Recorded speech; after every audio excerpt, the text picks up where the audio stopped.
কেউ এই পচা মাল আর গ্রহণ করতে চাচ্ছে না। এরা পচা মাল, মাকাল ফল।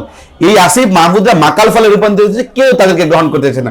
মঞ্চ হতে পাগল পাড়াই হয়ে গেছে, বিএনপির কাছে ছুটাছুটি করছে। পুরা মন্ত্রী পরিষদে সবচাইতে বড় লুটতরাজ কায়েম করেছে কিন্তু আসিফ মাহমুদ। এই উপদেষ্টা আসিফ মাহমুদ এবং আরেকজন হচ্ছে মাহফুজ আলম, তারা পুরো মন্ত্রণালয়টাকে দুর্নীতির আখড়ায় রূপান্তরিত করেছে। আসিফ মাহমুদ, সজীব ভুইয়ার কোনো প্রকার জায়গা গণ অধিকার পরিষদ হবে না। এনসিপিতে হচ্ছে একটা দুর্নীতির বাক্স।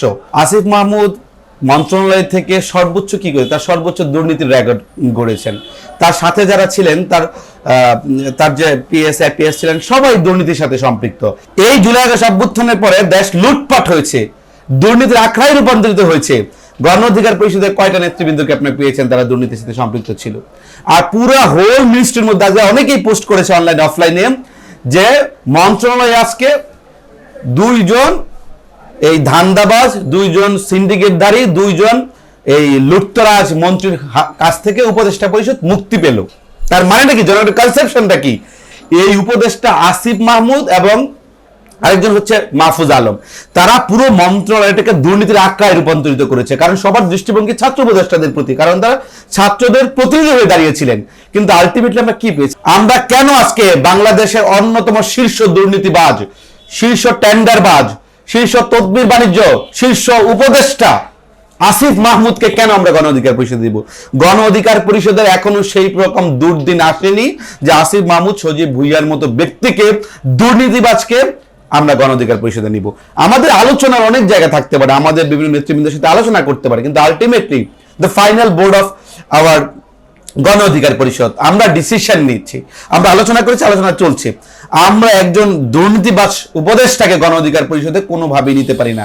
খাইয়া না, ছুঁয়া না, ধরে না, আমরা কেন দায়িত্ব গ্রহণ করব?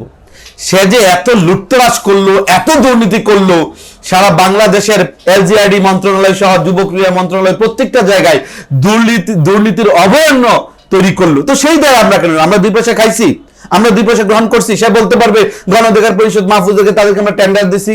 আসিফ মাহমুদ, সজীব ভুইয়ার কোনো প্রকার জায়গা গণ অধিকার পরিষদ হবে না, এবং সেইখানে আমরা প্রতিবাদ গড়ে তুলব। যদি কোনো ব্যক্তিসত্তা ব্যক্তিগতভাবে চায়, তার কাছ থেকে আলোচনা থাকতে পারে, সক্ষতা থাকবে, এই সক্ষতা আমাদের রাজনৈতিক দলে কোনো প্রভাব বিস্তার করার সুযোগ আমরা দিব না।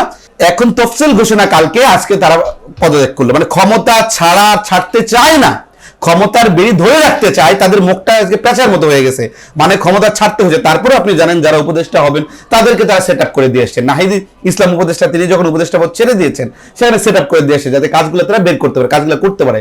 সেই টেন্ডারবাজি, চাঁদাবাজি সব যদি চলে, সে রাস্তা তারাও পরিষ্কার করে নেবে, এমনকি তাদের একটা নির্লক্ষ্য থাকতে পারে। মঞ্চ হতে পাগল পাড়াই হয়ে গেছে, বিএনপির কাছে ছুটাছুটি করছে পাওয়ার পলিটিক্সের অংশ হওয়ার জন্য। তার কারণটা কি?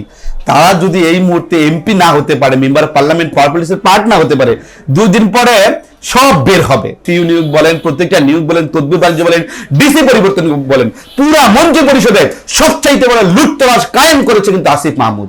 এই সরকারের প্রতি আমাদের একটা দাবি ছিল, অনুরোধ ছিল, সে যদি সৎ যোগ্য উপদেষ্টা থাকে, মানুষ তো তাদেরকে বেছে নিবে, টেনে করে নিবে। কেউ এই পচা মাল আর গ্রহণ করতে চাচ্ছে না। এরা পচা মাল, মাকাল ফল। এই আসিফ মাহমুদরা মাকাল ফলে রূপান্তরিত হচ্ছে, কেউ তাদেরকে গ্রহণ করতেছে না। তাদের অর্থে গড়া, তাদের এই অবৈধ দুর্নীতির টাকায় গড়া এনসিপি দিয়ে তারা যাচ্ছেন না। এনসিপিতে হচ্ছে একটা দুর্নীতির বাক্স।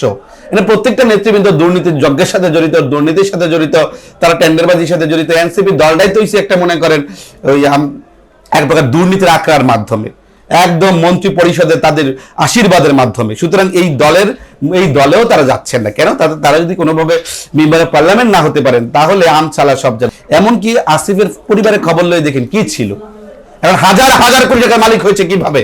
এই দুর্নীতিবাজ, এই টেন্ডারবাজ, এই তদবির বাণিজ্যের জনক, উপদেষ্টা পরিষদের অন্যতম দুর্নীতির আখড়া বাস্তবায়নকারী, দুর্নীতির যে মহাযজ্ঞের এক প্রকার অভয়ারণ্য সৃষ্টিকারী আসিফ মাহমুদকে গণ অধিকার পরিষদে আমরা স্থান দিব না। ফাইনাল কথা। দেশের নাম্বার 1 ট্রেডিং অ্যাপ নিফটি ফার্স্টে পাচ্ছেন ট্রেডিং এর সব সুবিধা, dual এক্সটেন্স access, company analysis, portfolio তৈরি করা সহ আরো অনেক ইউনিক ফিচারের সাথে ট্রেড করতে ডাউনলোড করুন এক্ষুনি।